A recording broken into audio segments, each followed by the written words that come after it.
Everybody, and welcome back to the next part in my Creating a Great Tone series for our Line 6 Helix. And this time I'm actually going to be working with Helix and Stomp. I wanted to do a video updating a preset that I have up on CustomTone, which is just called, I believe, Template. And it's basically a starting point that I use for almost all my presets. It's become a very popular preset to be downloaded. I get lots of questions about it, and a lot of folks have sent me messages saying they use it kind of to get started with their preset building as well, and then they just go from there and add and change whatever they need to. So one of the big things in that template was this sort of split crossover technique that I did a video about a long time ago. But now with the 2.8 firmware update, we kind of don't need that anymore because we have the shelf EQ and we have the tilt EQ. So what I wanted to do is I wanted to update for Helix and actually make one for HX Stomp as well, which is obviously be limited somewhat because of the 6 blocks. But create new templates, one based around the tilt EQ and one based around the high and low shelf EQ. So that's what I'm going to do. I'm going to put these up on CustomTone, and they're just like I always want to make sure everybody knows these are just starting points, right? If I do something that you prefer to be done a different way, then just simply change that to your preferred method. You know, it's perfectly fine, but this is just a starting point and what I kind of use and what's always worked for me. So let's go over to HX Edit and take a look at what we have. And what you'll see we have is very little.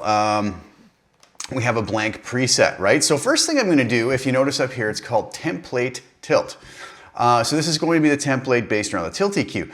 I was very excited for the shelf EQ, but the funny thing is in a lot of the presets I've been building lately, I've been automatically going to the tilt EQ because it's so quick to adjust. Find that center frequency and then, you know, cut your lows and boost your highs at the same time or vice versa, whatever you need. And it's a very quick, intuitive way to create presets and just sort of maybe add a little bit of sparkle to them, get rid of a little bit of mud or low end, you know, so really nice stuff. So I've been leaning towards that a lot. So, you know, I figured I would start with that one first. So first thing I'm going to do, I'm going to set my end of path 1A to path 2A. And I thought I would go through this and take it a step at a time and build it in front of you guys. So what I automatically do, I go straight to the end. Let's make it stereo. I mean, you could change these all to mono as well if you're running just mono patches. We'll do it in stereo. So I go LA Studio Comp, and just instinctively now I know that I kind of like these settings for most presets, okay? Peak reduction of 5.5, gain of 5, mix it 100%. Now, that doesn't mean I'm never going to change these settings. I may very well change them depending on the preset that I'm building and the sound that I'm after. After that, what I'm going to do is come in and set up a stereo parametric EQ. And this is where I usually add my high cuts and low cuts. And I'm going to go kind of where I usually start, low cut of 100, high cut of 12 kilohertz. Again, I may change that dependent on the particular specific preset I'm working on. But I always find that that seems to be a good starting point. After that, what I do is I go in and I add some reverb. So I'm going to go with the legacy verb. I'm going to go in here and just tweak the settings a little bit as a starting point. I find I like to add a little bit of the room verb simply because it gives less of, if we're recording direct, you get a little bit of a sound as if the amp was recorded in a room rather than just that bone dry sound. Now, some folks are going to like a lot more reverb. They might go to a hall reverb. They might like a plate reverb. You can just change this to whatever reverb you want with your settings, and it's as simple as just selecting that block and selecting a different reverb. It's still going to fit nicely in the template. So those are the settings I usually start with. I'm a big fan of delays for leads and whatnot. So I really am a big fan of the transistor tape.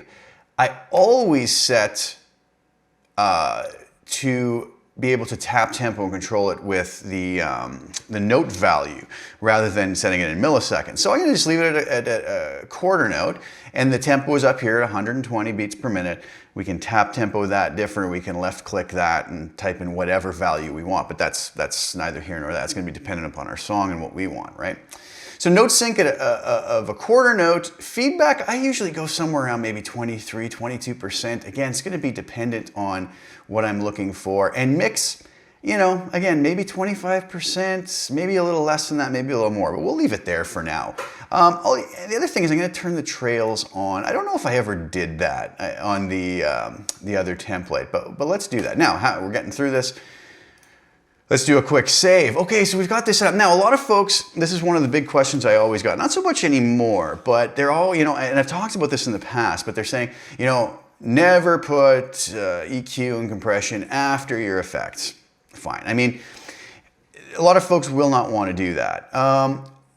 As I explained before, this is kind of what I call my mastering section, right? So if you were in a real studio situation where you were recording with a microphone, you know, a guitar combo or a half stack or stack, whatever you're recording, and you know, the guitar player has his or her effects going into it, delays, reverbs, everything gets printed down to tape. Now, you know, the recording engineer has printed these effects to tape. Some folks work like that, some don't, right? There's no one way to do things, and I'll never state that there is. But you know, after the fact, the mixing engineer gets those tracks with the delay on, with the reverb on, with the chorus, with everything on as the mic picked it up, right? And as it was recorded through maybe preamps, maybe the recording engineer went on his mic preamp and put a low cut in. Well, that low cut is going to go on all the effects, right? Because it's coming after them.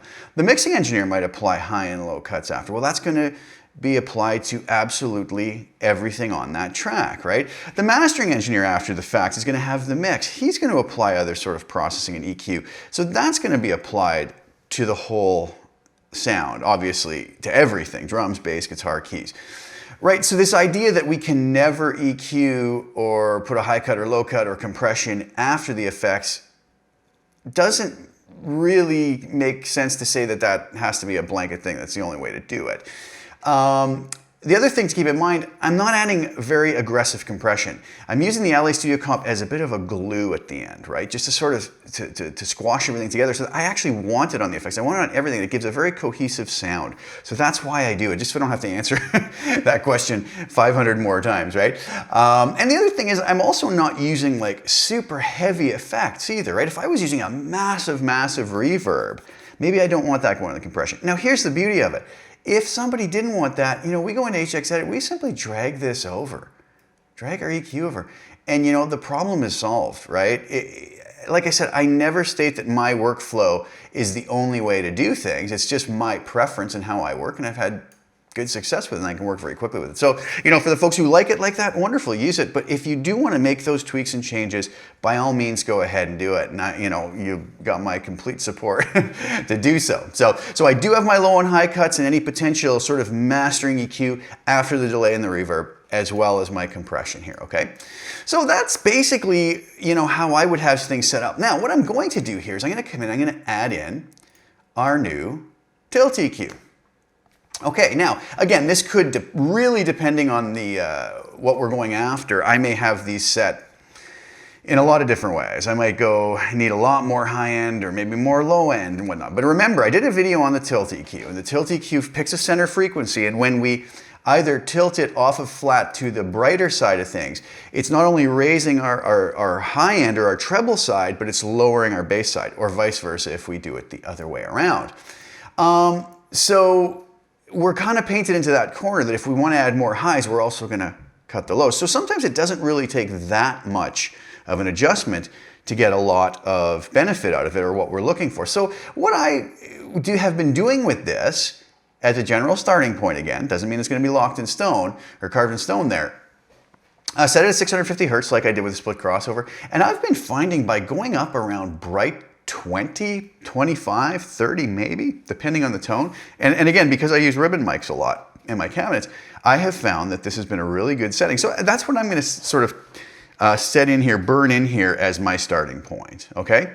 So with what you see here, we're pretty much in good shape. I can come up to my top path or my bottom path. You might ask why I'm using the bottom path. Well, I just like to free up having my amps up here away from my delays and verbs to sort of balance the DSP, right? I can get, maybe if I want a couple amps and I have them all on the same path, you know, the verb or the delay might eat up some of the DSP, and maybe I'm not gonna be able to get what I need or what I want, right? So I would usually come up here and slap my amp up here, right? So if we take that and say, okay, what happens if, I'm obviously not gonna add an amp into here because that's gonna be up to you to put in what amp you want. But what if I add an amp into this now, just with the stock settings, and sort of see what it sounds like? So if I go up to here and pick an amp and a cab. Let's do something new here with, let's do the Rev Gen Red. All right, so it comes up with a 412 Cali V30 with a 160 ribbon mic, 3 inches back, low cut of 80 hertz, high cut of 8 kilohertz, which is kind of burned into the cabs now. But since I've already put my low and high cuts at the end, let me just, that's the one change I'll make, is I'll move that. But everything else, I'll sort of move those back to their 0 or off state. But everything else is just stock as it comes up. Let me grab a guitar and we will see how this sounds going into this new little template that I created.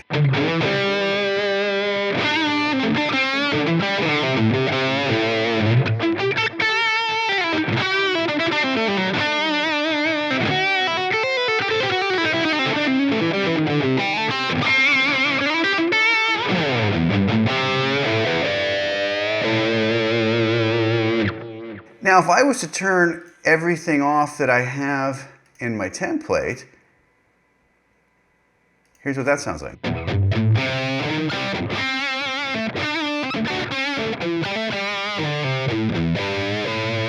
Let's add these blocks in one at a time. Here's with the tilt.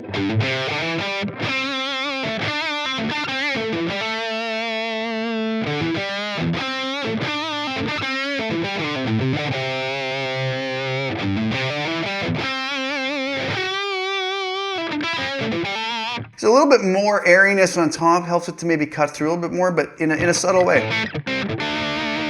Okay, if I bring my compressor in at the end,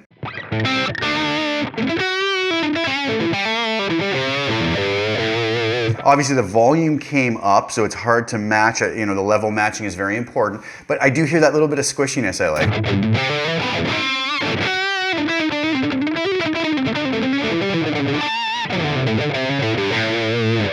Bring the highs and low cuts in.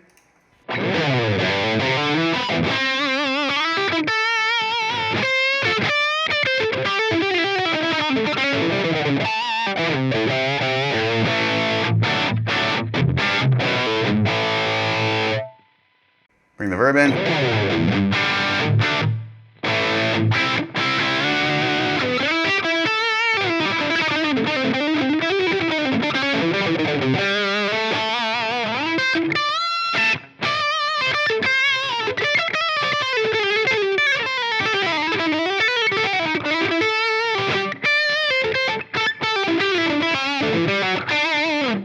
And finally, bring a touch of delay.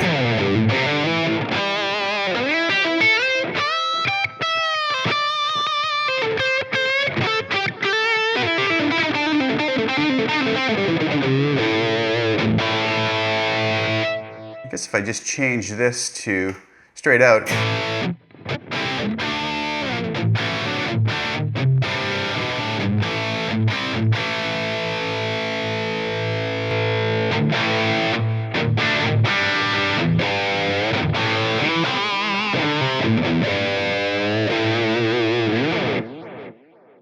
Not bad.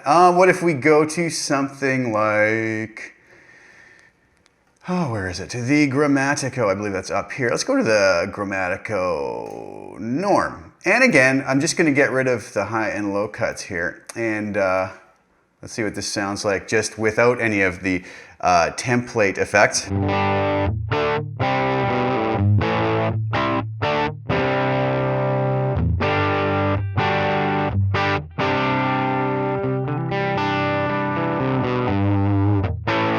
Just as it comes up, I add those template effects in. Kind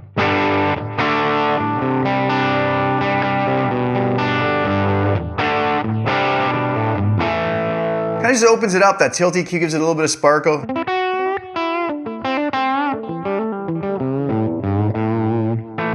Right? And if I go through these one at a time again, and just kind of reintroduce them, I can kind of hear what each thing has the effect of doing.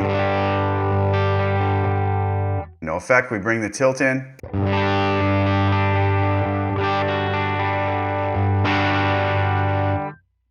Compressor at the end. So that subtle squish, it's really nice.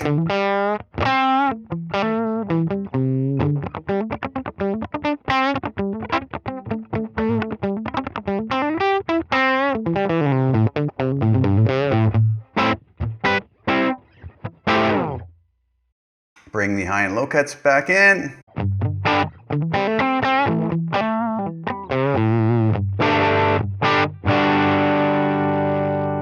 Touch of reverb.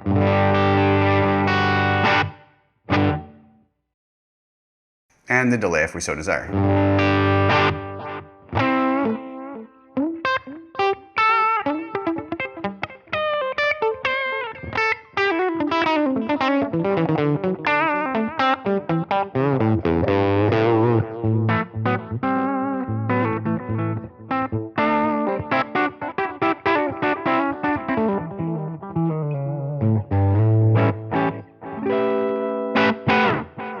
So nice stuff. And obviously, like I said, that's just a starting point that we can use to get our template, or sorry, our presets going, right? Okay, let's put the guitar down. I'm gonna save that.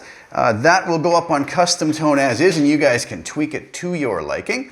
Now let's move over to template shelf. So what I've done here is I have simply copy and pasted template tilts over onto where I had my template shelf templates preset.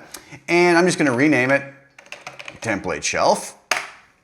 And I am going to come into where my tilt EQ is, and I'm just going to put in a stereo low and high shelf. Now, you might say, where would I use this if I'm really happy with the tilt? Well, sometimes, I want to maybe be a little more aggressive on the high end and boost a lot more highs without having to sort of tilt the lows out as well. That's where I'd probably use a shelf. So what I'm going to do here is I'm going to set the high frequency shelf as low as it can go to 2 kilohertz, okay? And that's going to allow me to kind of customize how much I want sort of above and below that. And for the low frequency, I'm probably going to set it somewhere around the 600, 650. Let's go 650 again. And that's going to allow me to sort of take out some of the muddiness and maybe some of the low end that I wouldn't want in there, okay? Here I could just leave these at 0 dB and let everybody sort of do what they will with them. But I think maybe a nice starting point would be boosting everything above 2 kilohertz by 2 dB, maybe pulling a couple dB out of, let's say, 650 hertz, right? And then we can save that as our template shelf template. And all the other settings, same thing. Same compressor at the end, same EQ with the high and low cuts, same verb, same delay. So what happens here if we come on and just throw in, let's try something different here. Maybe one of my favorite amps, the Magic Channel 2. Let's get rid of these high and low cuts that are burnt into the cab block. And let's see what that one sounds like. Well, let's see what it sounds like by itself. So again, what I'll do is I'll turn my path 2A off. And this is, again, just as the Magic Channel 2 comes up, right?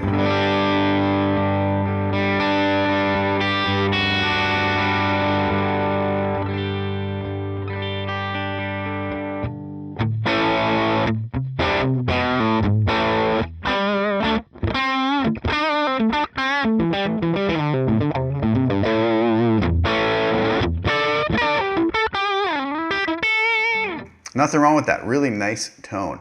Okay, what happens when we switch this with all the template effects into it?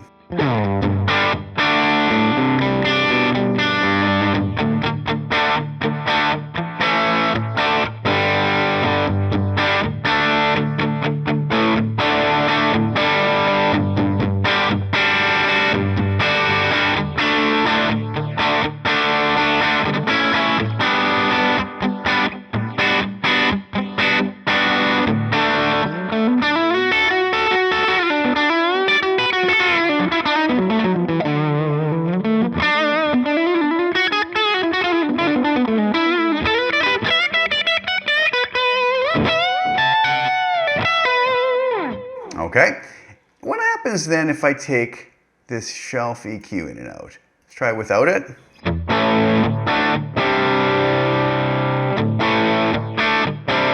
Really subtle, but those little couple changes really just took the muddiness out, added a little sparkle to it.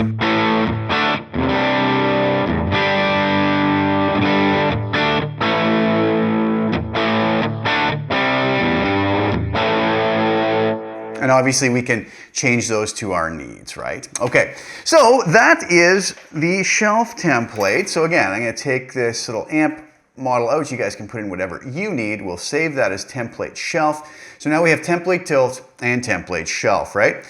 Give me a minute, I'm gonna come right back and we're gonna look at the same thing for our HX Stomp. All right, so here we are with our HX Stomp. And as you can see, I've already created a couple presets, template tilt, right here. So what I've done, similar settings, 5.5 on peak reduction gain at 5 on our LA Studio comp at the end. Notice I got rid of the EQ on this one. Obviously we have 6 blocks, right? It's going to be probably not the best use of a block to just put our low and high cuts in there, especially if we're not going to use the parametric portion of the EQ, which a lot of times I don't. But with Helix, I mean, there's just so many blocks, it's fine. You know, I don't care if I waste a block. I've got lots to go. So with this one, what I'm going to do is say that, you know, when you put your amp cab block in, just go with the new kind of burnt in 80 hertz low cut and the 8 kilohertz high cut. They're not, you know, those cab blocks, as I've mentioned in other videos, are not as a dramatic slope as the other, as the EQ block, sorry. So you do have to go a little lower. So you know where I'm at 12 kilohertz on the EQ block, the 8 kilohertz might be a good starting point, might be a little more aggressive, but you could raise that to 10, whatever. But it's gonna come up like that anyways when you put your amp and cab block in, so just go with that. So what I did is instead, I went with my compressor, but then I put my tilt EQ right after it, sort of as my mastering section, okay? So it is going after the delay and the verb this time as opposed to the Helix. And again, if you don't like that, just drag it over. It's that simple, right? It's really not that big a deal. I like it here. I don't find it's a dramatic difference anyways, right? Have my verb, again, I think similar settings here, delay, same sort of idea, and then we can just sort of add our amp and cab block in here, right?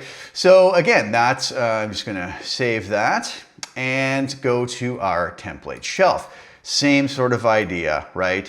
LA Studio comp at the end, we have our high and low shelf here. Now again, what I'll do here is set this, I can't remember if I had it 6 or 650, but again, what we'll do is maybe just pull a couple dB out on everything below 650 hertz and just add a couple dB, everything above 2 kilohertz. And then simply add in your preferred amp and cab block, and it even gives you one extra block if you want a wah pedal or anything else in there. So what do you guys think? I'm gonna have all of those up on CustomTone. So I'll have Stomp, template shelf, Stomp, template tilt, and then I'll have Helix for Helix rack, Helix native, Helix floor, template shelf, and template tilt. And I hope that's just a good starting point. You guys can drop it in your Helix or Stomp or native and just have a starting point where you have something that's going to just add a little bit of maybe sparkle and some subtle effects to whatever amp you have in there, and then, you know, tweak to your heart's content, make it your own, do what you want to do with it so that it works for your ears, your playing style, your ideals, your monitoring system, and all those other variables that make it so why nobody can provide one thing that's gonna work for everybody. But having those starting points sometimes is a nice thing. So I hope you guys enjoyed, and I hope I was clear in explaining all that. Thank you guys so much for tuning in. I really appreciate it as always. And I'll be back with some more content. Please like the video and share it if you don't mind. Subscribe to the channel if you haven't already. And again, thanks for watching. Ciao for now. Talk soon.